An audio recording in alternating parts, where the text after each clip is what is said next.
Zero to God level अर्थात martial God space अर्थात शून्य से ईश्वर स्तर तक।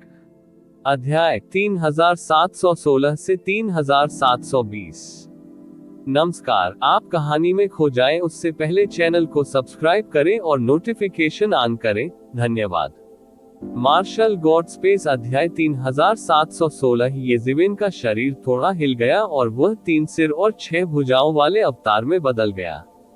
उसका पूरा शरीर सुनहरी रोशनी से चमक रहा था और वह क्रोधित बुद्ध की तरह लग रहा था जो राक्षसों को वश में कर सकता था। Boom boom boom. 3 महान युगों के 3 शिखर दिव्य गुरुओं ने एक पल में येजिविन को घेर लिया। उन्होंने उसे बिल्कुल भी सांस लेने की जगह नहीं दी। ये स्पष्ट था कि वे येजिविन को पीट पीट कर मार डालना चाहते थे। तीनों का संयुक्त हमला एक तूफान की तरह था और इसने पूरी दुनिया का रंग बदल दिया। यदि यह पूर्ण स्वर्ग ऋषि की कब्र नहीं थी और यदि यह एक साधारण दुनिया नहीं थी, तो अब तक इसे पूरी तरह से टुकड़ों में तोड़ दिया गया होता।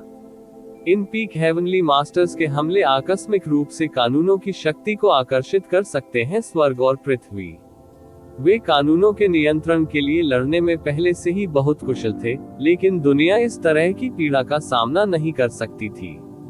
फिर भी उनमें से कुछ के बीच लड़ाई के कारण होने वाली क्षति की मरम्मत के लिए लगातार अज्ञात रन उभर कर सामने आए।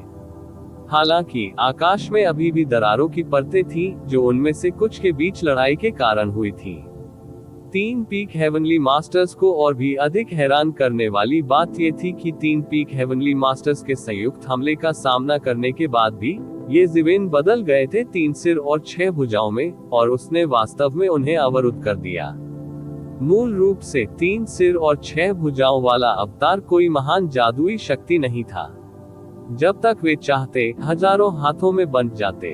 हालांकि वास्तव में यह उनकी समग्र शक्ति के लिए बहुत अधिक मदद नहीं थी। भले ही उनके पास हजारों हाथ हो, लेकिन उनके शरीर में तैनात की जा सकने वाली आध्यात्मिक शक्ति की मात्रा सीमित थी। उनकी ताकत को एक साथ हजारों गुना बढ़ाना असंभव था। दूसरे शब्दों में, येजिविन अकेले अपनी ताकत से उन तीनों से लगभग प्रतिस्पर्धा कर सकता था। उनके भाव कैसे नहीं बदल सकते थे। वे जानते थे कि येजिविन ने लगातार 5 पीक हेवनली मास्टर्स को मार डाला था। हालांकि उस समय येजिविन ने सर्वोच्च पैतृक प्रतीक की शक्ति का उपयोग किया था, और यह स्पष्ट रूप से उसकी अपनी ताकत नहीं थी। इसके अलावा उसने उन्हें लगातार मार डाला था। ये शिवेन के लिए अकेले अपनी ताकत से एक ही समय में कई लोगों से लड़ना मुश्किल था। वह केवल उनमें से एक को पहले मारने की पूरी कोशिश कर सकता था और फिर उन्हें एक एक करके हरा सकता था। हालांकि उसने लगातार 5 स्वर्गीय पूज्यों को मार डाला था, लेकिन वह भी पूरी तरह से खर्च हो चुका था। चिंता की कोई बात नहीं थी। हालांकि अब ये पूरी तरह से अलग था। येजिविन ने उन तीनों को खुद ही ब्लॉक कर दिया था। इसके अलावा ये बिल्कुल भी मुश्किल नहीं लग रहा था। दरअसल ऐसा लग रहा था मानो वह इसे आसानी से कर रहा हो। दरअसल उन्हें लग रहा था कि अगर उनमें से कुछ और भी हो तो भी उसकी रक्षा को तोड़ना बहुत मुश्किल होगा। आप ऑडियो बुक्स 108 देख रहे हैं। धोखेबाजों से सावधान रहें। बूम। हर जगह सभी प्रकार के भयानक विस्फोट हुए और चमकदार दिव्य चमक स्वर्ग और पृथ्वी पर फैल गई, जिससे लोगों के लिए स्पष्ट रूप से देखना असंभव हो गया। उस पल में 9वें क्षेत्र दानव पथ स्वर्गीय आदरणीय इंतजार कर रहे थे एक लंबे समय। किसी समय उसके हाथ में एक राक्षसी पंजा आ गया था। उन्होंने अपनी हथेली को स्वर्गीय पूज्य दाव कलाकृति में परिष्कृत किया था। ये बेहद भयावह तरीका कहा जा सकता है। सामान्य लोग सफल नहीं हो पाएंगे। हुश। एक अकल्पनीय लहर बिजली की गति से येजिविन के पीछे से निकली और उसका पंजा सीधे येजिविन के शरीर पर जा लगा। डांग। ये राक्षसी पंजा जो स्वर्ग को तोड़ सकता है, और पृथ्वी ने येजिविन के शरीर को पकड़ लिया।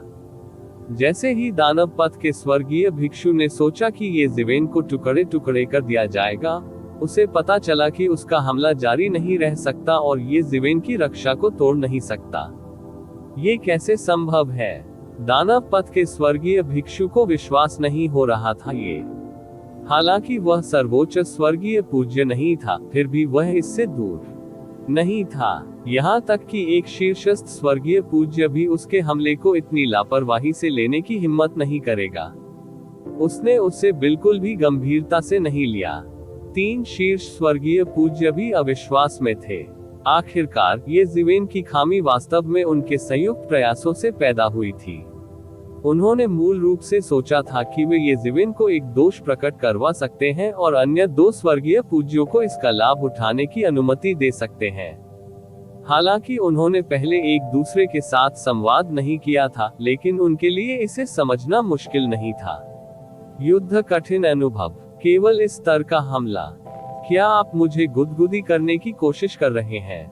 ये जीवेन ने व्यंग्य किया। यदि यह अतीत में होता तो वह 9वें क्षेत्र के स्वर्गीय पूज्य के हमले को नजरअंदाज करने की हिम्मत नहीं करता, तथाकथित दोष को उजागर करने की तो बात ही छोड़ दे। लेकिन अब उसे इसकी परवाह नहीं है। वास्तव में उस दायरे को छूने के बाद वह पहले से ही पुनर्जन्म से गुजर रहा था। ऐसी परिस्थितियों में मेधावी तानाशाह बॉडी गोल्डन बॉडी ने अपनी परम शक्ति का प्रदर्शन किया। इससे पहले कि वह बोलना समाप्त करता, उसका शरीर थोड़ा हिल गया और एक अवतार प्रकट हुआ। अवतार ने अपनी हथेली खोली और गोल्डन हेप्टा क्यूई की एक गेंद उसमें से उठी और तेजी से घूम गई। अगले ही पल में गोल्डन हेप्टा क्यूई की यह गेंद एक लंबे ब्लेड में बदल गई। इसके तुरंत बाद ये लंबा ब्लेड तुरंत बाहर निकल गया और 9वें क्षेत्र स्वर्गीय वेनेरेट पर फिसल गया। हुश! इस हमले की गति बहुत तेज थी। इसमें स्पीड नॉमोलॉजिकल कानूनों के अकल्पनीय उतार चढ़ाव शामिल थे जो दुनिया की गति से आगे निकल गए।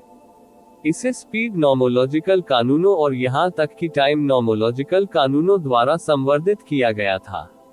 जब 9वें क्षेत्र के राक्षसी युग के स्वर्गीय आदरणीय को एहसास हुआ कि उनका हमला ये जीवेन की रक्षा को भी नहीं तोड़ सकता है, तो उन्होंने लगभग तुरंत प्रतिक्रिया की और उन्मत्त रूप से पीछे हट गए। ये लगभग उसकी प्रवृत्ति से प्रेरित था और वह लाखों मील पीछे हट गया। वह सहज रूप से अपने पूरे शरीर में खतरे की चौंकाने वाली अनुभूति महसूस कर सकता था।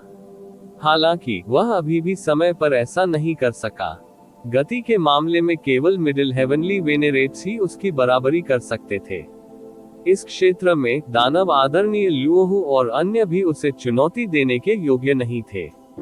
हालांकि दानव आदरणीय ल्यूहू और अन्य उसे गति के मामले में चुनौती नहीं दे सकते थे।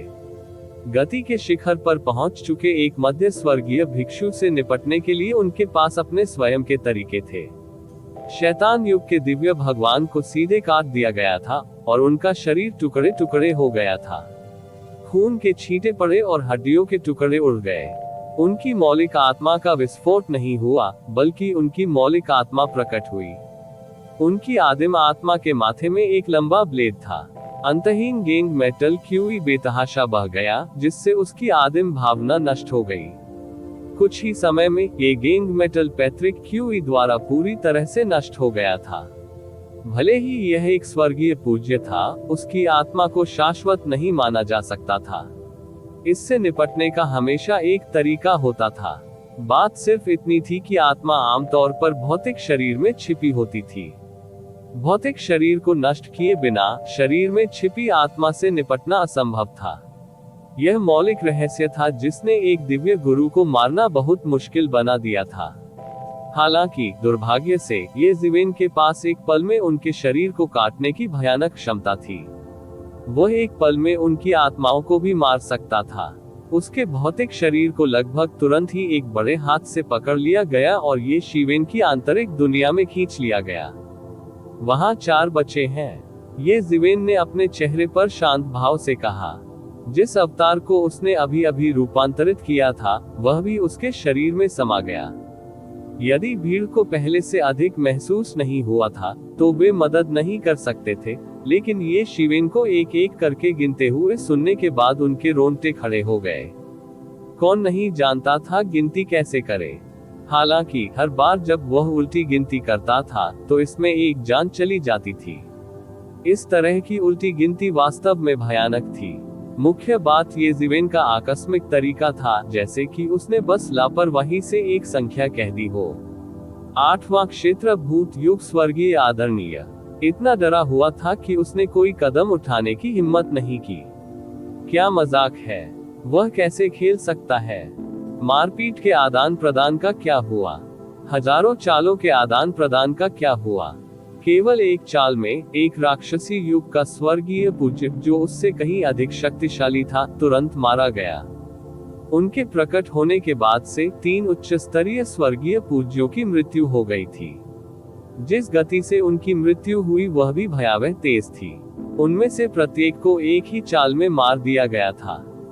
यहाँ तक कि एक शिखर स्वर्गीय भिक्षु ने भी इस तरह की हत्या दक्षता पहले नहीं देखी थी, जिससे वह डर गया था। हत्या की ऐसी चौंकाने वाली गति को कौन रोक पाएगा? 3 शिखर स्वर्गीय भिक्षुओं को भी ऐसा महसूस हुआ, एक पहाड़ का दबाव। पूर्वी स्वर्गीय पूज्य, मैं तुम्हें मार डालूंगा। दानव श्रद्धेय लोहो ने पृथ्वी को चकनाचूर कर देने वाली दहाड़ लगाई। उसकी आवाज दुख से भरी थी।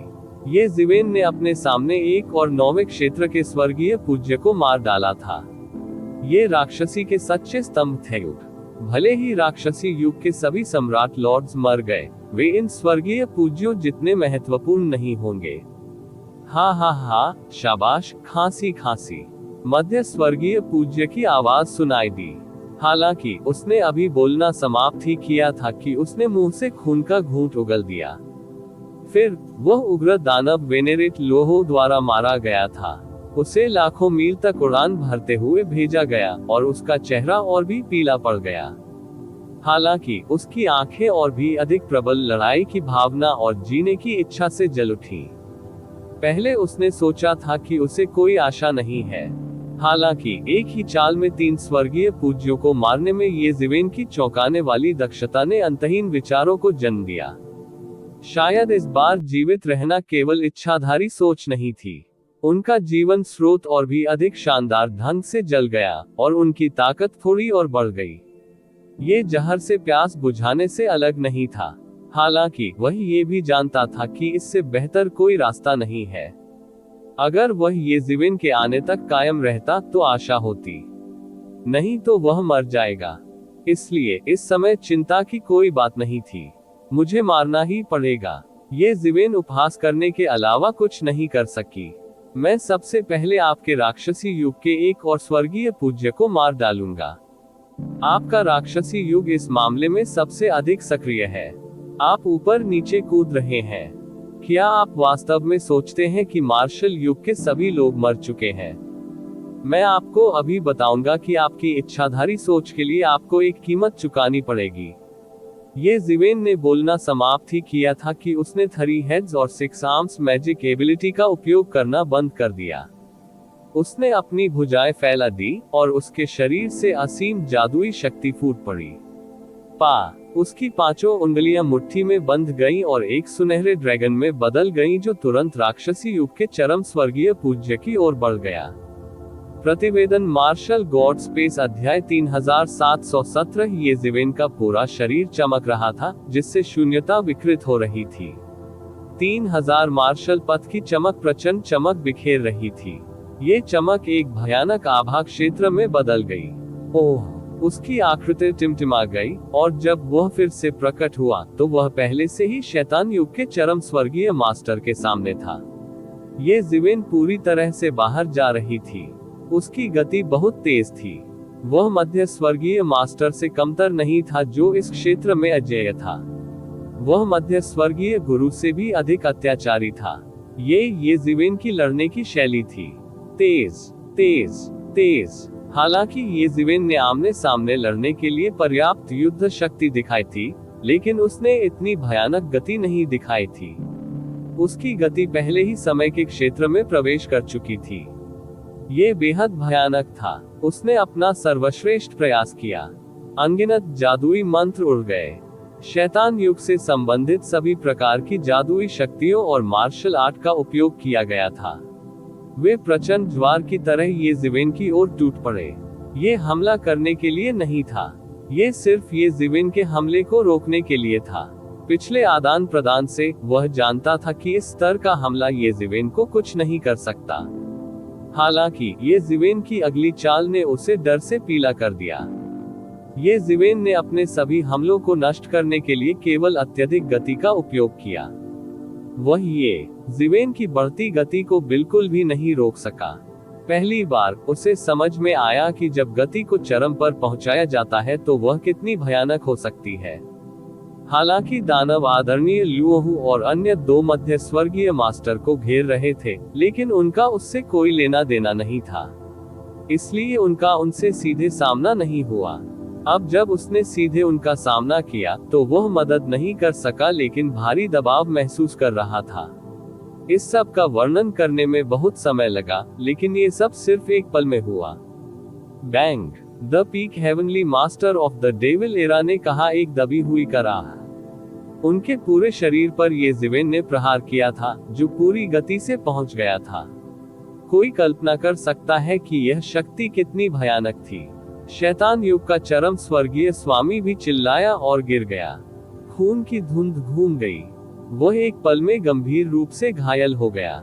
इस तरह की लड़ाई शैली में किसी की शारीरिक खेती के लिए अत्यधिक आवश्यकताएं होती थी, अन्यथा यह एक ऐसा तरीका होगा जो दोनों पक्षों को नुकसान पहुंचाएगा। हालांकि ये स्पष्ट था कि दानव पथ युग का ये शिखर स्वर्गीय वंदनीय ये जिवेन से बहुत हीन था, भले ही उसकी भौतिक शारीरिक खेती काफी अधिक थी। टक्कर का परिणाम था एक पल में फैसला कर लिया। वह गंभीर रूप से घायल हो गया और उड़ गया। सम्राट दुनिया को रौंद रहा है, ये जिवेन चिल्लाया और शैतान पथ युग के चरम दिव्य मास्टर पर पैर पटक दिया, जो टुकड़ों में तोड़ दिया गया था। हालांकि जादुई क्षमता युग और घोस्ट पाथ युग के अन्य 2 शिखर स्वर्गीय आदरणीयों ने भी बहुत तेजी से प्रतिक्रिया व्यक्त की।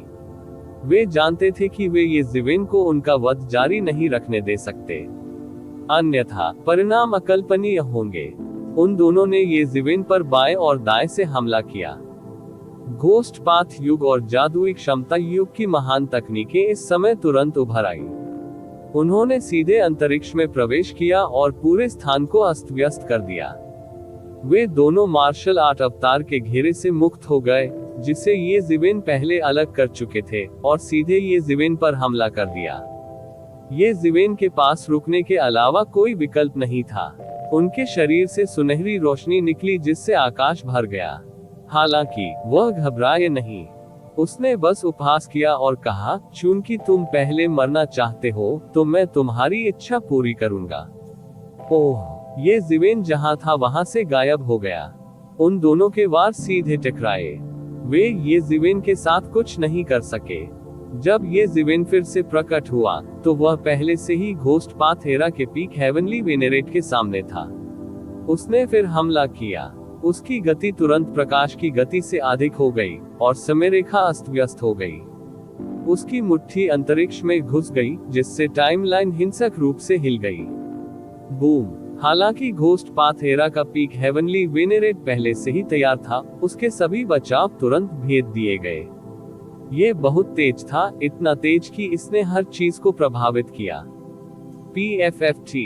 हालांकि घोस्ट पाथ एरा के पीक हेवनली वेनेरेट पहले ही लाखों मील पीछे हट चुके थे। जब उनका हमला चूक गया, फिर भी वह इस मौके से बच नहीं सके और मुट्ठी की ऊर्जा से बह गए।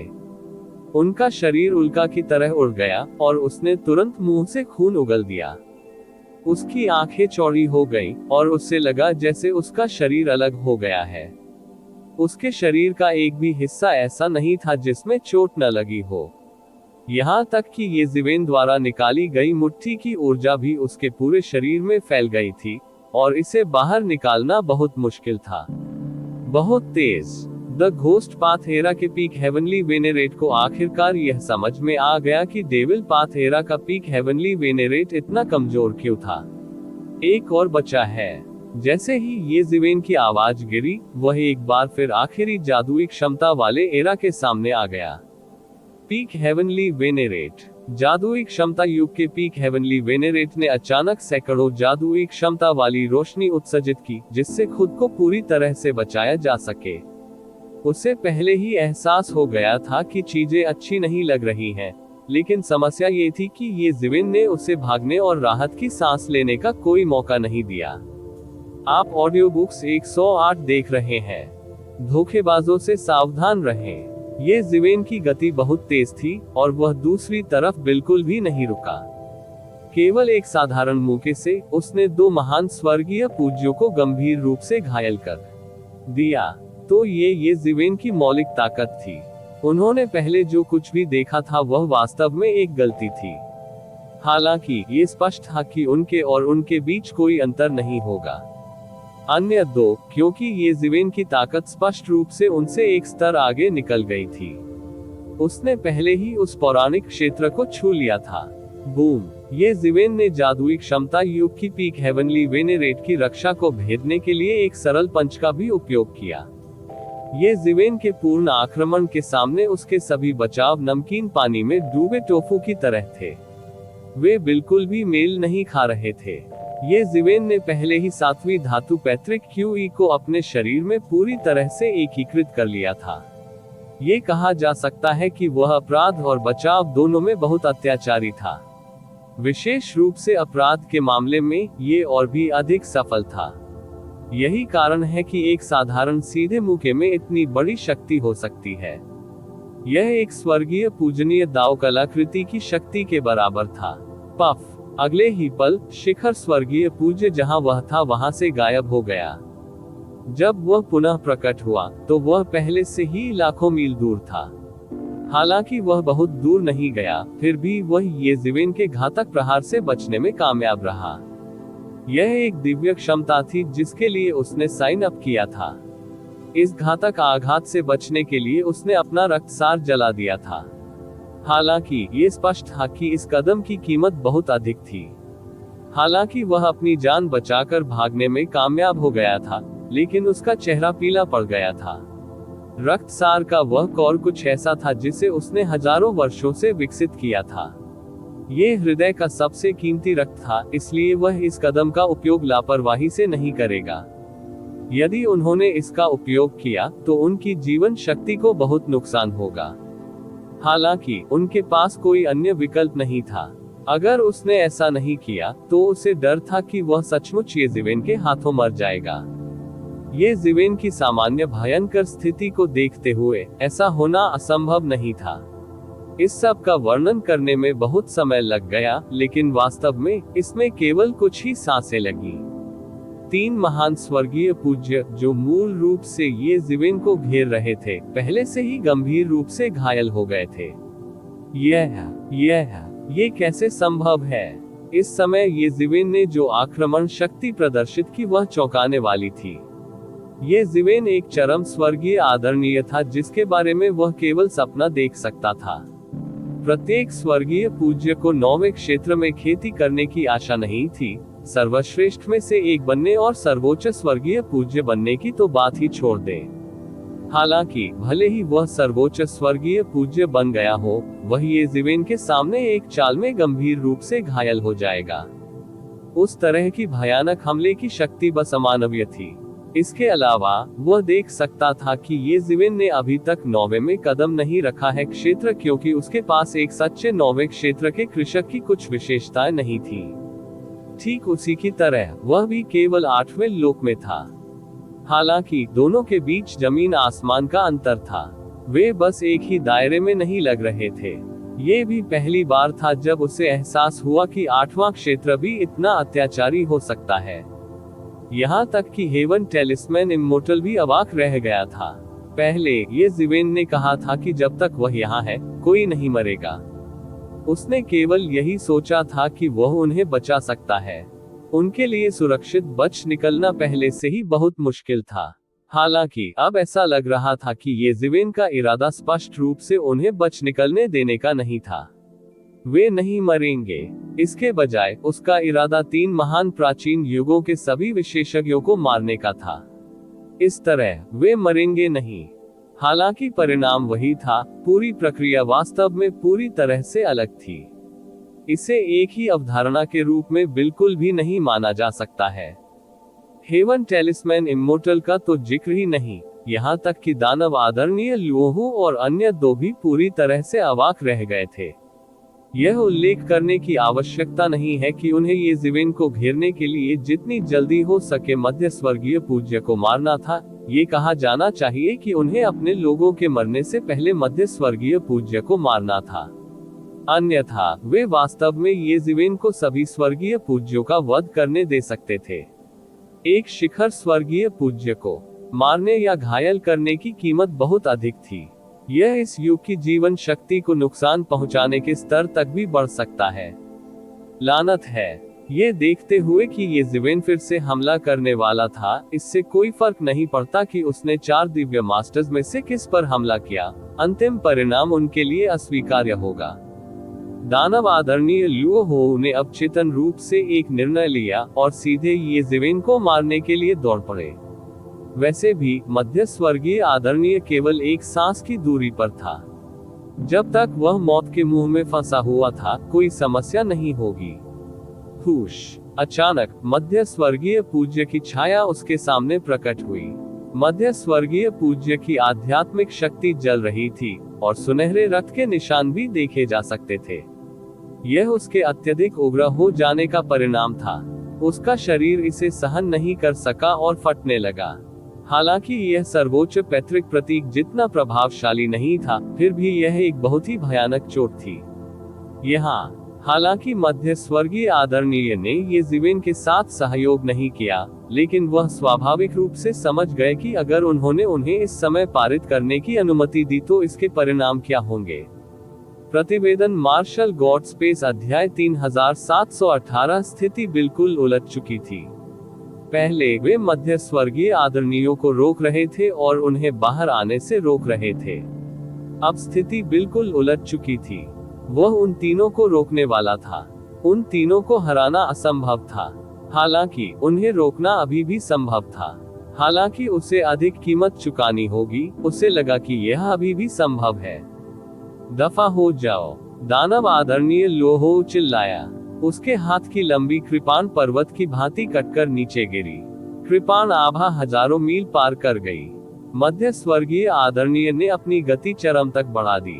वह दानव आदरणीय लोहो से लड़ना नहीं चाहता था। वह जानता था कि यह अच्छा नहीं है दानव आदरणीय लोहो से लड़ने का विचार। हालांकि इससे पहले कि दानव आदरणीय लोहो आराम कर पाता, उसने देखा कि मध्य स्वर्गीय आदरणीय उसे फिर से उलझा रहा है। वह ये भी समझ गया कि मध्य स्वर्गीय आदरणीय के पास केवल एक ही विचार था, जो उसे रोकना था। इस समय ये सिर्फ दानव आदरणीय लोहो नहीं था, यहाँ तक कि थंडर फायर डिवाइन वेनरेबल और सन इक्लिप्स घोस्ट वेनरेबल भी शांत नहीं बैठ सके। यदि वे इंतजार करना जारी रखते, तो ये बहुत संभव था कि उनके युग के शीर्ष स्वर्गीय वेनरेबल भी मारे जाते। उसी समय दूसरे युद्ध क्षेत्र की ओर उड़े। हालांकि जब वे आगे बढ़ने वाले थे, तो उन्होंने पाया कि मध्य स्वर्गीय आदरणीय उनके सामने अवरोध पैदा कर रहे थे। मध्य स्वर्गीय आदरणीय ने अपनी गति अत्यधिक बढ़ा दी। कहा जा सकता है कि यह उनकी विशेष योग्यता थी। वह पूरी तरह से उनके ऊपर था और उसने एक ही बार में उनमें से 3 को अवरुद्ध कर दिया। एक ही समय में 3 मध्य स्वर्गीय आदरणीय उनके सामने प्रकट हुए। ये 3 मध्य स्वर्गीय आदरणीय अवतार नहीं थे, बल्कि उनके वास्तविक शरीर थे। उनकी गति चरम सीमा तक बढ़ाए जाने के बाद ही वे ऐसे बने। आपकी हमारे सामने ये चाल खेलने की हिम्मत कैसे हुई? आप हम तीनों को अकेले रोकना चाहते हैं। यह उन तीनों के लिए उकसावे की बात थी। दूसरे शब्दों में, उसे उन तीनों की बिल्कुल भी परवाह नहीं थी। मैं तुम्हें अपने रास्ते पर भेजने से रोक रहा हूँ। मध्य स्वर्गीय आदरणीय भी अडिग थे। उनका अपना गौरव और आत्मसम्मान भी था। वह दानव आदरणीय लोहो और अन्य 2 को आगे बढ़ने की अनुमति नहीं दे सका। वे सबसे नाजुक क्षण में पहुंच गए थे, लेकिन यहाँ उनकी हार हो गई। यह क्या था? मैं उन्हें अधिक देर तक रोक नहीं सकता। तुम्हें जल्दी करनी होगी। मध्य स्वर्गीय आदरणीय की आवाज येज़िवेन के दिमाग में संचारित हो गई। वह देख सकता था कि अपनी उड़ान के अंत में वह वास्तव में एक तीर था। इतना समय ही काफी है। आप ऑडियो बुक्स 108 देख रहे हैं। धोखेबाजों से सावधान रहें, येज़िवेन ने ठंडे स्वर में कहा। वह फिर चला गया। इस बार उनका लक्ष्य घोस्ट पाथ हेरा के 8वें क्षेत्र के दिव्य गुरु थे, जिन्होंने एक चाल चलने की भी हिम्मत नहीं की। हालांकि उन्होंने एक चाल चलने की हिम्मत नहीं की, फिर भी उन्होंने किसी भी दुर्घटना से बचने के लिए भविष्य की किसी भी परेशानी को खत्म करने का फैसला किया। हालांकि वह भयभीत नहीं था। स्वर्गीय तावीज अमर आदरणीय इस समय स्पष्ट रूप से अपनी सबसे कमजोर स्थिति में था। मार्शल आदरणीय सील के संरक्षण में स्वर्गीय तावीज अमर आदरणीय ठीक होने पर ध्यान केंद्रित कर सकता था। उसे युद्ध के बाद के झटकों के बारे में चिंता करने की जरूरत नहीं थी, उस पर असर पड़ रहा था। लेकिन इसका मतलब यह नहीं था कि हेवन टेलिस्मैन इमोर्टल वेनेरेबल वास्तव में सुरक्षित था। स्वर्ग तावीज अमर आदरणीय बमुश्किल मौत के कगार से बच निकला था, और वह अपनी सबसे कमजोर स्थिति में था। कोई भी यादृच्छिक एम्पायरियन उसे गंभीर रूप से घायल कर सकता था या उसे मार भी सकता था। जब ये जीवेन ने पहली बार उसे देखा था तब वह उससे कहीं अधिक कमजोर थी। उस समय उसके पास अभी भी एक साधारण साम्राज्य से लड़ने की ताकत थी, लेकिन अब उसके पास एक साधारण एम्पायरियन से लड़ने की ताकत भी नहीं थी। कोई भी एम्पायरियन उसकी जान ले सकता है। पीक घोस्ट पाथ एरा के 8वें दायरे के दिव्य गुरु ने ये जीवन से यह उम्मीद नहीं की थी कि वह 3 पीक हेवनली वेनेरेबल्स को नजरअंदाज करेगा और पहले उस पर हमला करेगा। ये कहा जा सकता है कि वह पूरी तरह से रक्षाहीन था, या बल्कि वह साधन था ये जीवन के सामने पूरी तरह से निरर्थक थे। दाओ और देवता भी इस समय वापस लड़ने के लिए शक्तिहीन थे। वे एक के बाद एक शून्य में बदल गए। वास्तव में ये जीवेन को किसी शक्तिशाली जादुई शक्ति या साधन का उपयोग करने की भी आवश्यकता नहीं थी। वह आसानी से अपने बचाव में सेंध लगा सकता था। Puff the ghost path era के स्वर्गीय आदरणीय ने मुंह में खून थूक दिया। फिर उसके शरीर को एक पल में टुकड़े टुकड़े कर दिया गया। ये जीवेन की गति चरम पर पहुंच गई थी, और उसका शरीर सबसे भयानक हथियार बन गया था जो उसके रास्ते में आने वाली हर चीज को नष्ट कर सकता था। व्यावहारिक रूप से एक पल में इस टक्कर ने उसकी लाखों वर्षों की कड़वी खेती को बिना किसी निशान के गायब कर दिया। उसका एक भी निशान नहीं बचा। हालांकि वह उन चरम स्वर्गीय आदरणीयों जितना भाग्यशाली नहीं था, क्योंकि कोई भी उसे बचा नहीं सका। ये जीवेन ने बस अपना पैर उठाया और नीचे गिर गई। शून्य को रौंद डाला गया और उसकी आत्मा को भी रौंद कर शून्य कर दिया गया।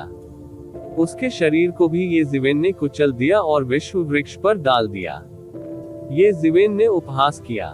वह घोस्ट अप्रोच हेवनली वेनेरेट यह नहीं समझ सका कि ये जीवेन उसे क्यों मारेगा, और वह कभी नहीं समझ पाएगा कि ये जीवेन उसे या 3 शिखर हेवनली वेनेरेट्स को क्यों मारेगा। ये जीवेन द्वारा पहले उसे मारने या उन 3 शीर्ष स्वर्गीय भिक्षुओं के बीच अनिवार्य रूप से कोई अंतर नहीं था। ये बस उसे पहले या बाद में मारने का अंतर था। ये जीवेन के लिए 3 शिखर स्वर्गीय आदरणीय उसके लिए मेल नहीं खा रहे थे, इसलिए उसे चिंता करने की कोई बात नहीं थी।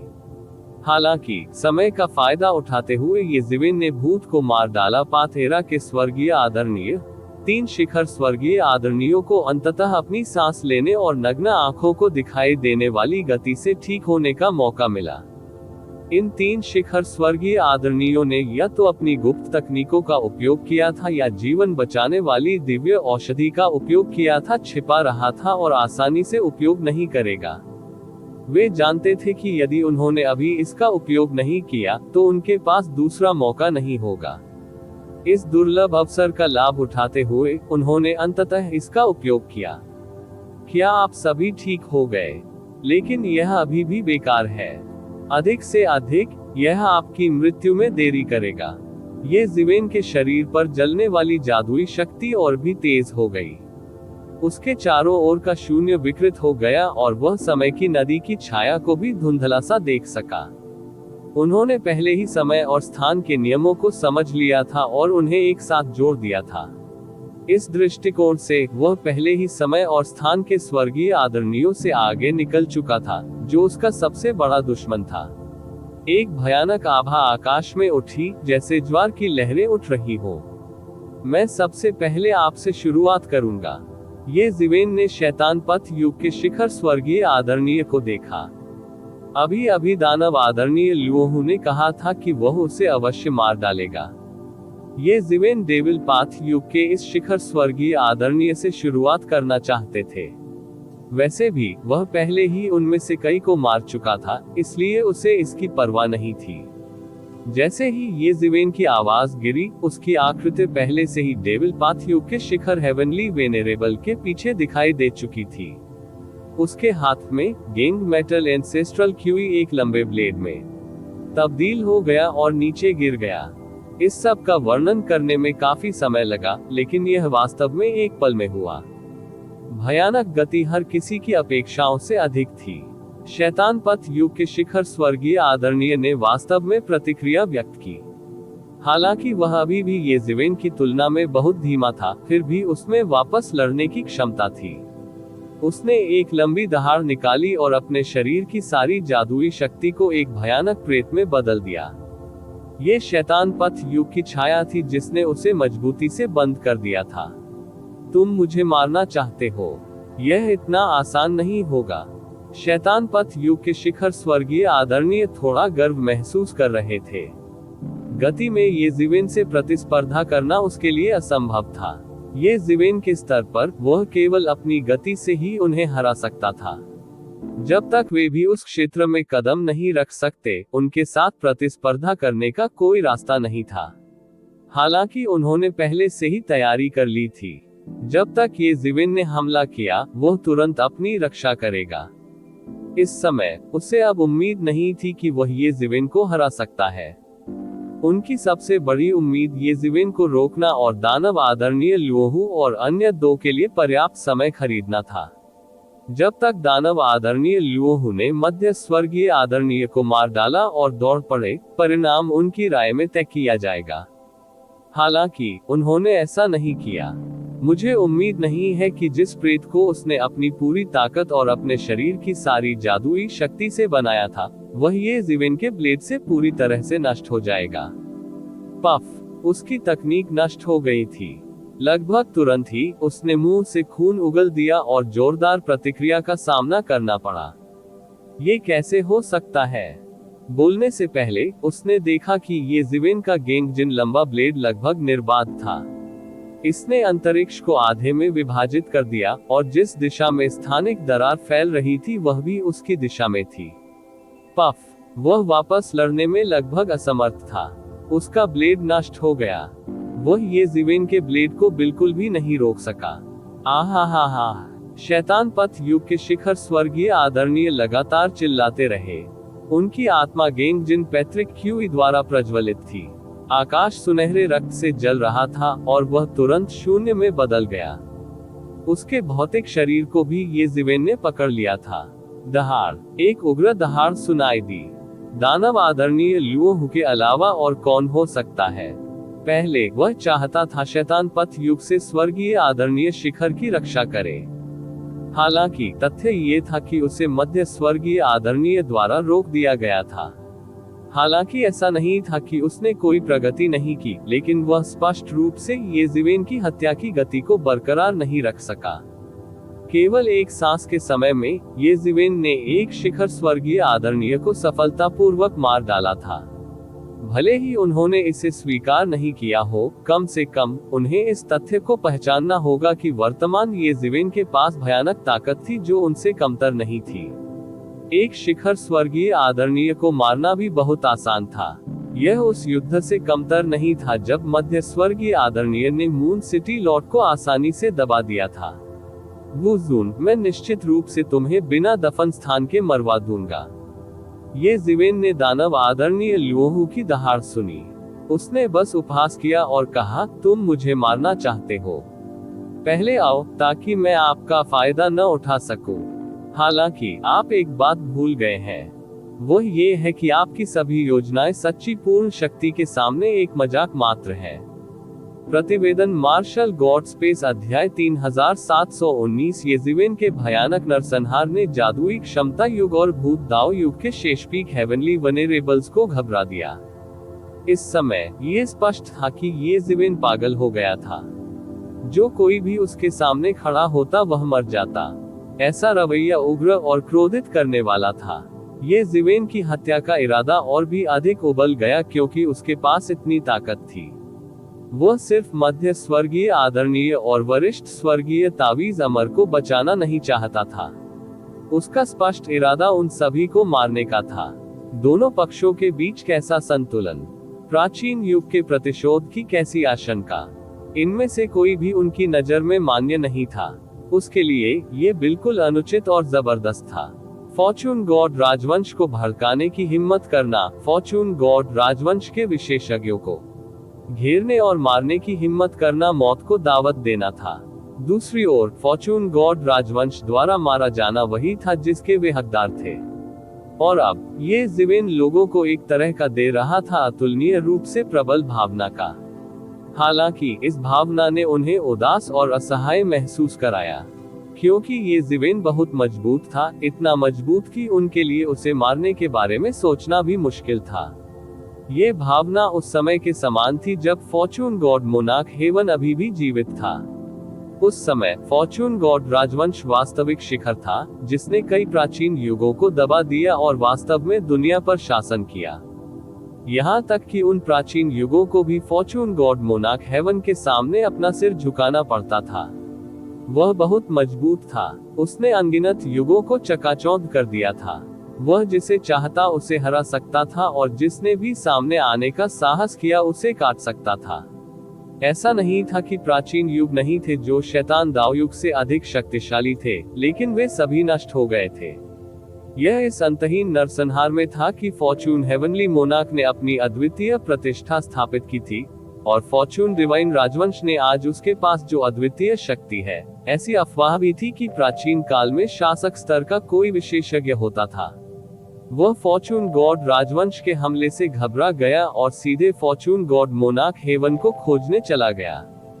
लेकिन अंत में शासक स्तर के विशेषज्ञ पीछे हट गए। तब से किसी ने भी फॉर्चून हेवनली मोनार्क के आदेश की अवहेलना करने की हिम्मत नहीं की। फॉर्चून हेवनली मोनार्क के चले जाने के बाद भी किसी भी प्राचीन युग ने फॉर्चून डिवाइन राजवंश को उकसाने की हिम्मत नहीं की थी। कोई कल्पना कर सकता है कि फॉर्चून हेवनली मोनार्क अतीत में कितना शक्तिशाली था। ये जीवेन को भी इन चीजों के बारे में पता था, इसलिए उन्होंने हमेशा संतुलन बनाकर रखा था। वह डॉडलिंग के तरीके से सहमत नहीं थे। जो भी असंतुष्ट होता वह उसे मार डालता, जो भी बाहर कूदेगा उसे वह मार डालेगा। यदि एक या दो लोग असंतुष्ट होते तो वह एक या दो लोगों की हत्या कर देता था। यदि 1 या 200 मिलियन लोग असंतुष्ट होते तो वह 1 या 200 मिलियन लोगों को तब तक मारता जब तक वे अपना सिर नीचे नहीं कर लेते। ये सही रास्ता था, क्योंकि वह जानता था कि ये प्राचीन युग सतह पर सबसे अधिक विनम्र थे। दोनों पक्षों के बीच हितों का बुनियादी टकराव था। जितना अधिक दूसरा पक्ष मरेगा, उतना अधिक वे जीवित रह सकेंगे। जब तक ऐसे हितों में सामंजस्य बिठाने का कोई रास्ता नहीं होगा, वे नश्वर शत्रु बने रहेंगे। आप ऑडियो बुक्स 108 देख रहे हैं। धोखेबाजों से सावधान रहें। इस वजह से दबंग और दबंग ये जीवेन ने उन्हें भयानक व्यक्ति की याद दिला दी जिसने अनगिनत दिव्य गुरुओं को अपने सामने झुकने के लिए मजबूर किया था। पहले पीछे हटो, उससे सीधे मत लड़ो। जाओ और पहले मध्य दिव्य गुरु से निपटो। वह अकेला बचा है। वह क्या कर सकता है? दिव्य क्षमता युग के चरम दिव्य मास्टर ने कहा। वह ये नहीं कहेंगे कि वह ये जीवेन की निर्दयी हत्या से डरते थे। यदि वे ये जीवेन के स्थान पर होते तो वे भी डरते। ठीक है, भूत दाव युग के उस शिखर एम्पायरियन के लिए वह बस जबरदस्ती पकड़ रहा था। शिखर एम्पायरियन, जो उनके समान स्तर पर था, को ये जीवेन ने आसानी से निपटा दिया था। वे उसके खिलाफ कैसे लड़ सकते थे? उन दोनों ने एक पल में निर्णय ले लिया। वे दानव मास्टर लोहो और अन्य दो की दिशा में पीछे हट गए। फिर उसने उन दोनों का पीछा किया। यह कोई क्लोन नहीं था। इसके बजाय इसका गठन विशुद्ध रूप से गति नियम को चरम सीमा तक बढ़ाकर किया गया था। ये ठीक वैसा ही था जैसे मध्य दिव्य गुरु ने दानव गुरु लोहो और अन्य दो को रोक दिया था। दोनों अपनी बुद्धि से डर गए थे। ऐसा लगा मानो उन्होंने कोई भूत देख लिया हो। ये जीवेन ने उसी समय उनका पीछा किया। धिक्कार है, बहुत अहंकारी मत बनो। जादुई क्षमता युग के चरम दिव्य मास्टर ने जब देखा कि ये जीवेन उसे पकड़ने ही वाला है तो वह दहाड़ने से खुद को नहीं रोक सका। वह घूमा और मुक्का मारा। यह मुक्का प्रकाश की एक किरण की तरह था जो पूरी दुनिया में फैल गया। आप अपने आप को अधिक महत्व दे रहे हैं, ये जीवेन ने उपहास किया और मुक्का भी मारा। हालांकि ये जीवेन का मुक्का स्पष्ट रूप से जादुई क्षमता युग के पीक सेलेस्टियल मास्टर से अधिक भयानक था। एक पल में दुनिया का रंग बदल गया। युग विकृत हो गया, यहाँ तक कि पूरी कब्र भी हल्की हल्की कांप उठी। धमाके, दो मुट्ठियां जोरदार तरीके से टकराईं। फिर जादुई क्षमता युग के चरम दिव्य गुरु चिल्लाए। उसकी पूरी बाह खूनी धुंध में बदल गई। वह बिल्कुल भी करीब नहीं पहुंच सका। ये जीवेन के साथ टक्कर में उसे तुरंत बड़ा नुकसान हुआ। ये जीवेन की हरकतें इस स्तर पर नहीं रुकेंगी। स्काई फ्लिपिंग सील, ये जीवेन ने एक सील बनाई जो उसके हाथ में एक पवित्र पर्वत जितनी विशाल थी। फिर उसने अचानक उसे नीचे पटक दिया। धमाके, जादुई क्षमता युग के चरम दिव्य गुरु के पास विरोध करने का कोई रास्ता नहीं था। वह बचाव की व्यवस्था भी नहीं कर सका। वह अभी ये जीवेन द्वारा गंभीर रूप से घायल हो चुका था। उसका पूरा शरीर भी अलग नहीं हुआ था। इसके बजाय ये खूनी धुंध में बदल गया। कोई कल्पना कर सकता है कि ये जीवेन के हमले की शक्ति कितनी भयानक थी। वह इसका बिल्कुल भी विरोध नहीं कर सका। तभी प्रकाश की एक किरण आकाश को चीरती हुई तुरंत पार हो गई। ये गेंद मेटल पैट्रिक क्यूई थी जिसने जादुई क्षमता युग के चरम दिव्य मास्टर की आत्मा को नष्ट कर दिया था। एक पल में ये सीधे शून्य में कट गया। ये बहुत दुखद था। एक सर्वोच्च दिव्य गुरु ये जीवेन की कुछ चालों का भी विरोध नहीं कर सका। वह ये जीवेन के साथ प्रतिस्पर्धा नहीं कर सका। इस बीच दूसरी तरफ घोस्ट पाथ हेरा के पीक सेलेस्टियल मास्टर दानव आदरणीय लुओहू और अन्य के युद्ध के मैदान में पहुंचने वाले थे। यहाँ तक कि वह पीछे से एक मध्य दिव्य गुरु पर हमला करना चाहता था। हालांकि इससे पहले कि वह मुस्कुरा पाता, उसने देखा कि ये जीवेन पहले ही उसके सामने आ चुका था और उसने उसका रास्ता रोक दिया था। अब जाने के बारे में सोचने में बहुत देर हो चुकी है। ये जीवेन की आवाज ठंडी थी जब वह टहल रहा था। वह धीमा लग रहा था लेकिन वास्तव में वह बहुत तेज था। बस एक क्षण में वह पहले ही चरम दिव्य गुरु के सामने आ चुका था। लानत है, भूत पथ युग के चरम दिव्य गुरु ने शाप दिया। हालांकि वह ये भी जानता था कि यदि वह ये जीवेन को नहीं हरा सका तो संभवतः वह दानव आदरणीय लुओहू और अन्य से मदद नहीं ले पाएगा। हालांकि उनके बीच केवल एक पतली रेखा थी, लेकिन अंतर उनके बीच के अंतर जैसा था। स्वर्ग और पृथ्वी, विशेष रूप से मध्य दिव्य गुरु दानव आदरणीय लुओहू और अन्य को रोकने की पूरी कोशिश कर रहे थे। हालांकि यह और अधिक कठिन होता जा रहा था, फिर भी उसने उन तीनों को एक कदम भी आगे नहीं बढ़ने दिया। अचानक घोस्ट पाथ हेरा का पीक सेलेस्टियल मास्टर अपने मूल स्वरूप में बदल गया। वह हरे चेहरे और नुकीले दांतों वाला एक क्रूर भूत था। कोई भी इस क्रूर भूत के शरीर में अन्य युगों की जादुई क्षमताओं को मिश्रित रूप से देख सकता है। घोस्ट पाथ युग स्वयं सामान्य परिस्थितियों में पैदा हुआ युग नहीं था। ये कहा जाना चाहिए कि यह पिछले युग से सीधे विकसित हुआ था। कई घोस्ट पाथ हेरा के पीक सेलेस्टियल मास्टर बस की मृत्यु से विकसित हुए थे पिछले युग के शक्तिशाली जीव। इस समय भूत पथ युग के चरम दिव्य गुरु ने कुछ संकेत दिखाए थे। हालांकि इन संकेतों को पहले ही घोस्ट पाथ युग की अद्वितीय जादुई क्षमता में पूरी तरह से परिष्कृत कर दिया गया था। हरे चेहरे और नुकीले दांतों वाला ये क्रूर भूत अदम्य था। ऐसा लगता था मानो वह संसार का रचयिता हो। उसके पास अकल्पनीय शक्ति थी। दहाड़, एक तेज गर्जना के साथ ये दुर्भावनापूर्ण भूत अपने मूल शरीर में परिवर्तित हो गया। जाहिर तौर पर यह कहीं अधिक भयावह था। एक दहाड़ के साथ उसका पूरा शरीर ये जीवेन की ओर दौड़ पड़ा। ये जीवेन स्पष्ट रूप से महसूस कर सकते थे कि घोस्ट पाथ हेरा के चरम दिव्य मास्टर की ताकत बढ़ गई थी। ये कहा जाना चाहिए कि उसकी उत्पत्ति को प्रेरित किया गया था। लेकिन यह अफसोस की बात है कि मैंने उस क्षेत्र को नहीं छुआ है। मैंने बस उस क्षेत्र को नहीं छुआ है। ये जीवेन ने अपना सिर हिलाया और आह भरी। फिर वह आगे बढ़ा। एक पल में स्वर्ग और पृथ्वी के बीच एक विशाल पिंजरा बन गया। इसने स्थान और समय को कैद कर लिया। इस पिंजरे से कोई भी मुक्त नहीं हो सका। यह एक अत्यंत भयानक जादुई क्षमता थी। बच्चों का खेल, ये ज़िवेन ने व्यंग्य किया और अपनी बाहें फैला दी। फिर उसके हाथों से एक सुनहरी रोशनी निकली जिससे आकाश भर गया, मानो वे सोने से बने हों। फिर उसके हाथ अचानक फट गए और विशाल भूत पंजे का पिंजरा तुरंत टुकड़ों में टूट गया। यहाँ तक कि इस क्रूर भूत के पंजे भी टूट गए। एक क्षण में शून्य में टूट गया। वह एक ही पल में मारा गया और खून के धुंध के बादल में बदल गया जो फट गया। ये क्रूर भूत एक पल में वापस नष्ट हो गया। यह एक पल में गंभीर रूप से घायल हो गया। ये ज़िवेन ने कड़ी मेहनत करना जारी रखा। वह सीधे छलांग लगाकर क्रूर भूत के सामने दौड़ पड़ा। उनके हाथों से भयानक रोशनी और मार्शल आर्ट के नियमों में उतार चढ़ाव निकल रहा था। एक पल में वह पहले से ही इस क्रूर भूत में प्रवेश कर चुका था। उसकी गति बहुत तेज थी। कई मामलों में जब किसी की गति चरम तक बढ़ जाती थी तो यह अपने आप में एक अद्वितीय हमले की विधि का प्रतिनिधित्व करता था। पफ! इस क्रूर भूत ने मुंह में मुंह भर लिया खून और उसकी छाती में विशाल छेद को देखा। यह अभी भी इस पर विश्वास नहीं कर सका क्योंकि यह बहुत आसान था। यह एक सरल तरीका था, लेकिन यह मारने के लिए पर्याप्त था। यह पूरी तरह से अलग स्तर पर एक अस्तित्व था। इसलिए चाहे उसके पास कोई भी तरीका हो, ये ज़िवेन के सामने उसका कोई मतलब नहीं था। ये ज़िवेन की पद्धतियां और क्षमताएं पहले ही इस स्तर को पार कर चुकी थी।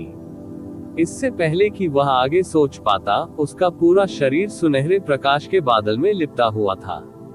फिर वह अचानक दो हिस्सों में टूट गया। यहाँ तक कि इसकी आत्मा भी टुकड़ों में बंट गई और खून की धुंध में बदल गई, जिसे विश्व वृक्ष में डाल दिया गया। इस समय आंतरिक विश्व में विश्व वृक्ष भी अधिक से अधिक जीवंत हो रहा था। ऐसा लग रहा था जैसे ये कभी रुकेगा ही नहीं।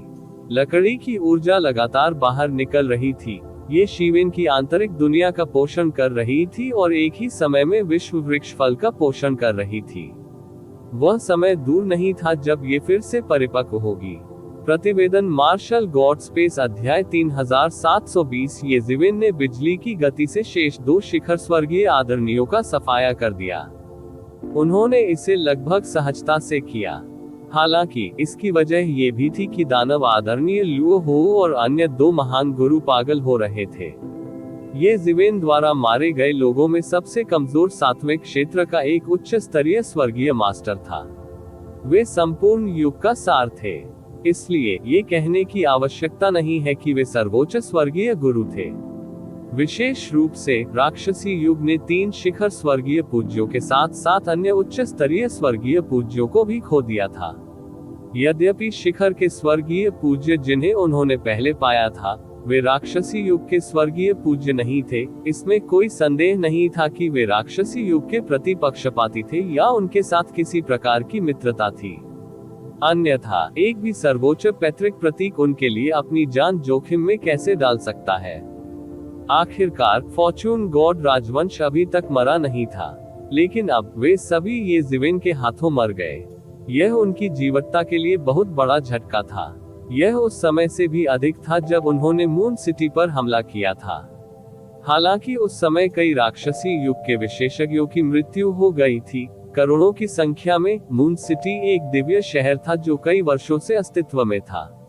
भले ही वह गिर गया था, प्रतिरोध अभी भी भयंकर था, लेकिन वे सिर्फ तोप का चारा थे। वे तुलना नहीं कर सके। इन कुलीनों को सीधे तौर पर हताहत किया गया। मैं आपके मार्शल युग की कीमत चुकाऊंगा। दानव आदरणीय लुओ उग्र रूप से दहाड़ने लगा। उसके हाथ में मौजूद कृपाण एक ड्रैगन की तरह मिडिल हेवनली वेनेरेट से टकराया। इस बार मिडिल हेवनली वेनेरेट चकमा नहीं दे सका। वह घुराया और उड़ गया। यहाँ तक कि उसके जैसे ताकतवर व्यक्ति पर भी कृपाण से प्रहार किया गया, जिससे उसका शरीर लगभग आधा हो गया। अंततः वह अपनी रस्सी के अंतिम छोर पर था। उसके शरीर की सारी रोशनी खत्म हो गई। वह बस एक मरता हुआ आदमी था। जिस क्षण मिडिल हेवनली वेनेरेट पर हमला हुआ, थंडर फायर डिवाइन और सन एक्लिप्स घोस्ट वेनेरेट को अवरुद्ध करने वाले 2 क्लोन भी गायब हो गए। ऐसा इसलिए था क्योंकि ये सच्चे क्लोन नहीं थे। इसके बजाय वे गति कानून को सीमा तक धकेल दिए जाने के बाद बनाई गई एक रहस्यवादी क्षमता थे। वे काफी तेज थे, इससे कोई मदद नहीं कर सकता था। यदि उसने सामान्य रूप से क्लोन बनाया होता तो थंडर फायर डिवाइन और सन एक्लिप्स घोस्ट वेनेरेट ने इसे कुछ ही समय में तोड़ दिया होता। अंत में एक क्लोन सिर्फ एक क्लोन था। हालांकि गति नियमों से निर्मित क्लोन उसका असली शरीर थे। 3 आकृतियां जो दिव्य वज्र, अग्नि वर्चस्व, सूर्य ग्रहण भूत वर्चस्व और दानव वर्चस्व राहु को रोक रही थी, वे सभी उसके असली शरीर थे। हालांकि एक बार जब वे हार गए तो वे तीनों एक ही समय में गायब हो गए। ये स्थिति थी, मैं तुम्हें पहले मार डालूंगा। दानव भगवान राहु अपने क्रोध को रोकने में असमर्थ थे। उसका क्रोध आसमान तक पहुंच गया और उसके हाथ में मौजूद लंबी कृपाण ने दुनिया को 2 टुकड़ों में बांट दिया। वह उस सारे दबे हुए गुस्से को बाहर निकालना चाहता था जिसे उसने पहले दबाया था। बैंग! ये प्रहार गिरा, लेकिन यह मध्य स्वर्गीय वेनेरेट के शरीर पर नहीं लगा। उसके सामने एक आकृति दिखाई दी। ये जिवेन ने अपना हाथ उठाया और ब्लेड को उड़ाने के लिए अपना हाथ लहराया। उन दोनों ने किसी भी चरम दिव्य क्षमताओं या तकनीकों का उपयोग नहीं किया, वे बस लड़ने के लिए अपनी जादुई शक्ति और क्षमताओं का उपयोग कर रहे थे। हालांकि इस एकल आदान प्रदान ने दोनों पक्षों की ताकत को पूरी तरह से बदल दिया था।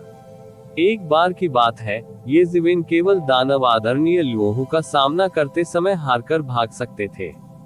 एक समय की बात है, दानव आदरणीय लुओहू के अवतार का सामना करने के लिए ये जिवेन को अपनी पूरी ताकत लगानी पड़ी थी। बहुत समय पहले की बात नहीं है, दानव आदरणीय लुओहू केवल अपना हाथ बढ़ाकर ये जिवेन को मारने में सक्षम हो सकते थे। हालांकि अब सब कुछ बदल गया था। ये जिवेन दानव आदरणीय लुओहू के हमले को आसानी से तोड़ सकता था। यदि यह अतीत में होता तो उसे अपनी पूरी ताकत से इस हमले का विरोध करने के लिए मानव सामंजस्य की स्थिति में प्रवेश करना पड़ता। लेकिन अब वह अपने हाथ की एक साधारण लहर के साथ दानव आदरणीय लुओहू के हमले को आसानी से तोड़ सकता है। अगले ही पल सूर्य ग्रहण भूत भगवान और थंडर फायर दिव्यता ने पहले ही ये जिवेन को घेर लिया था। क्या आप ठीक हैं?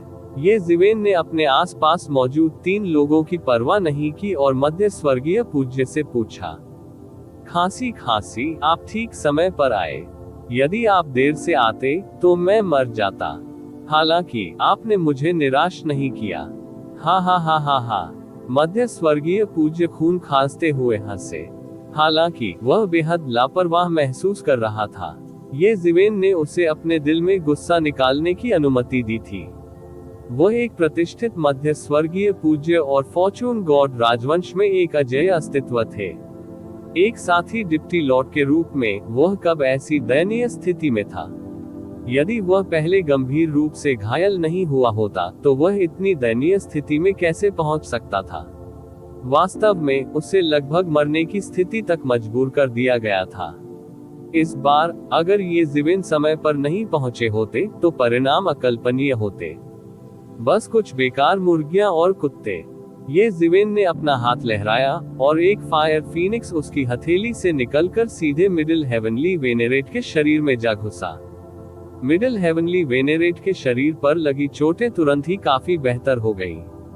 हालांकि वह अभी भी मृत्यु के कगार पर था। वह पहले जैसा नहीं था, जहां वह किसी भी समय सांस लेना बंद कर सकता था। वहां एक स्पष्ट सुधार था। मध्य स्वर्गीय पूज्य कोई साधारण व्यक्ति नहीं था। लगभग तुरंत ही उनकी चोटें धीरे धीरे ठीक हो गईं और उनके शरीर से आध्यात्मिक शक्ति की लहरें उठने लगीं। दूसरी ओर दानव आदरणीय लुओहू और अन्य 2 ये जिवेन पर हमला करने की जल्दी में नहीं थे, विशेषकर दानव आदरणीय लुओहू। उसने ये जिवेन की ओर देखा और कहा, मुझे उम्मीद नहीं थी कि तुम अंत में इतने मजबूत बन जाओगे। अन्य 2 के विपरीत उसने शुरू से ही ये जिवेन को कम आंकने की हिम्मत नहीं की। शुरू से ही कहा जा सकता है कि उसने अपने हत्यारे का इस्तेमाल किया था। बार बार चलता है। एक स्वर्गीय पूज्य का सामना करते हुए, जो 9वें दायरे में भी नहीं था, उसने वास्तव में 5 शिखर स्वर्गीय पूज्यों को भेजा। ऐसी लाइनअप को कमतर नहीं आंका जा सकता। हालांकि फिर भी ये ज़िवेन अभी भी स्थिति को उलटने में कामयाब रही। अब तक ये ज़िवेन अभी भी उनके साथ बराबरी पर था। ये सोचकर कि उसने मून सिटी लॉर्ड से कैसे सीखा कि ये ज़िवेन बहुत कम समय में बढ़ गया था, उसके दिल में हत्या के इरादे को लगभग दबाया नहीं जा सका। ये ज़िवेन बहुत मजबूत थी। भले ही उसने भविष्य में कोई प्रगति नहीं की, फिर भी वह एक मध्य स्वर्गीय पूज्य की तरह अस्तित्व में रहेगा।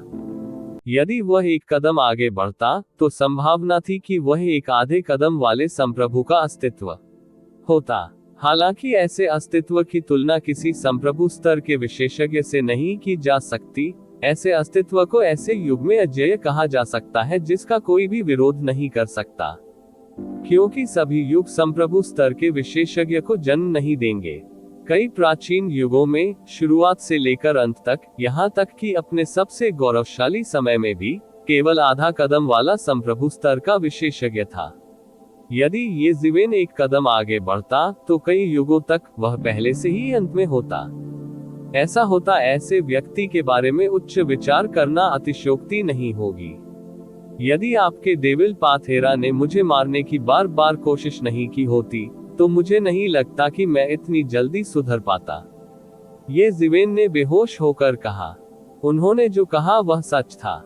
यदि यह डेविल पाथेरा के बार बार किए गए प्रयासों के लिए नहीं होता, तो वह अपनी क्षमता को इस बिंदु तक आगे बढ़ाने में सक्षम नहीं होता और अंततः डेमन वेनेरेट लोहोऊ और अन्य लोगों के साथ समान स्तर पर अस्तित्व में नहीं बन पाता। हालांकि आपका सौभाग्य समाप्त हो जाता है यहाँ। आज मैं निश्चित रूप से तुम्हें भागने नहीं दूंगा, दानव वेनेरेट लोहोऊ ने ठंडे स्वर में कहा। मैं उसे रोक दूंगा। आप दोनों पहले मध्य स्वर्गीय वेनेरेट से निपटे, फिर हम तीनों मिलकर निपटने के लिए सेना में शामिल होंगे उसे। ये शैतान बहुत तेजी से बढ़ रहा है। हम निश्चित रूप से उसे आगे बढ़ने नहीं दे सकते, अन्यथा हम सभी मुसीबत में पड़ जाएंगे। डेमन वेनेरेट लोहोऊ के शब्दों को सुनकर सूर्य ग्रहण घोस्ट वेनेरेट और थंडर फायर डिवाइन वेनेरेट ने एक के बाद एक सिर हिलाया।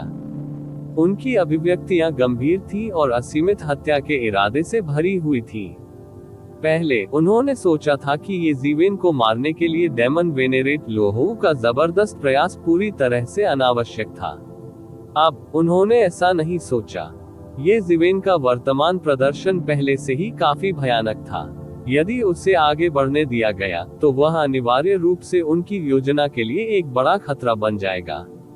आप ऑडियो बुक्स 108 देख रहे हैं। धोखेबाजों से सावधान रहें। मार्शल युग का पतन एक दावत थी।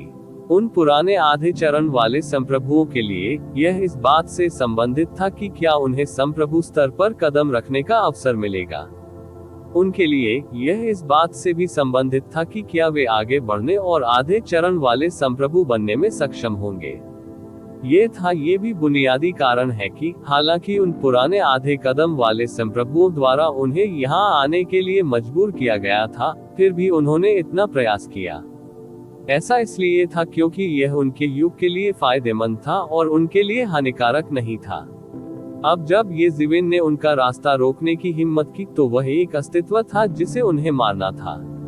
आप मेरे पास से गुजरना चाहते हैं, ये ज़िवेन ने व्यंग्य किया। वह लंबे समय से जानता था कि एक बार जब उसने कोई कदम उठाया, तो मिडिल हेवनली वेनेरेट और हेवन तावीज इमोर्टल निश्चित रूप से उसकी कमजोरियां बन जाएंगे। हालांकि उसके पास कोई अन्य विकल्प नहीं था।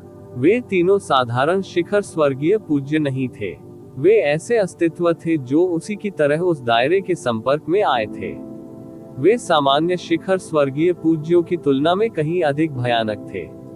दिव्य क्षमता युग के स्वर्गीय पूज्य सिर से पांव तक चमक रहे थे। चारों ओर सभी प्रकार की दैवीय क्षमताओं वाली रोशनियां और असीमित नामात्र के नियम नाच रहे थे। यह उनकी दिव्य क्षमता युग की सर्वोच्च गुप्त तकनीक थी। इनमें से प्रत्येक दिव्य क्षमता युग की स्वर्गीय पूजा एक अतुलनीय भयानक हमले में विकसित हो सकती थी। एक पल में उसने अपना कदम उठाया, सीधे मध्य स्वर्गीय वेनेरेट की ओर बढ़ गया। इस समय मध्य स्वर्गीय वेनेरेट पहले से ही अपनी उड़ान के अंत में एक तीर था। वह एक भी भारी प्रहार नहीं झेल सका। एक झटका और वह निश्चित रूप से मर जाएगा। ये भी मूल कारण था कि दैवीय क्षमता युक्त स्वर्गीय पूज्य ने अपना कदम उठाया था। दूसरी ओर सूर्य ग्रहण भूत भगवान ने भी दहाड़ लगाए और एक दुर्भावनापूर्ण आत्मा के अपने मूल शरीर में परिवर्तित हो गए।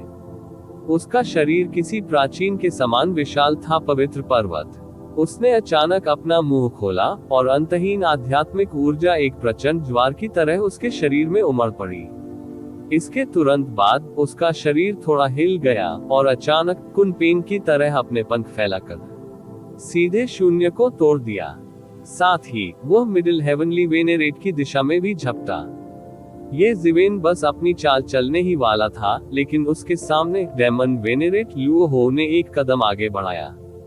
उसकी भयानक दिव्य भावना ये ज़िवेन पर मजबूती से टिकी हुई थी और उसने ठंडे स्वर में कहा, जब तक मैं यहाँ हूँ, आप उसे बचाने के बारे में भूल सकते हैं।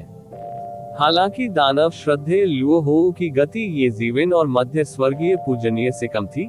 वह भी था एक ऐसा अस्तित्व जिसने एक नामशास्त्रीय नियम को चरम सीमा तक विकसित किया था। उसके पास स्वाभाविक रूप से ये ज़िवेन और मध्य स्वर्गीय पूज्य से निपटने का एक तरीका था, जिन्होंने अपनी गति को चरम तक बढ़ा दिया था। ये ज़िवेन को तुरंत महसूस हो सकता था कि दानव पूज्य लुओहो को हिला पाना बहुत मुश्किल होगा। तुम मुझे रोकना चाहते हो? ये ज़िवेन जोर से दहाड़ा। इसके तुरंत बाद एक चौंकाने वाला दृश्य घटित हुआ। सन एक्लिप्स घोस्ट लॉर्ड और थंडर फायर डिवाइनिटी के सामने एक ये ज़िवेन दिखाई दिया। यह एक महान तकनीक थी जिसे मिडिल हेवनली वेनेरेट ने पहले इस्तेमाल किया था। प्रतिवेदन इस तरह के और अपडेट के लिए कृपया हमारे चैनल ऑडियो बुक्स 108 को सब्सक्राइब करें और नोटिफिकेशन सक्षम करें। धन्यवाद।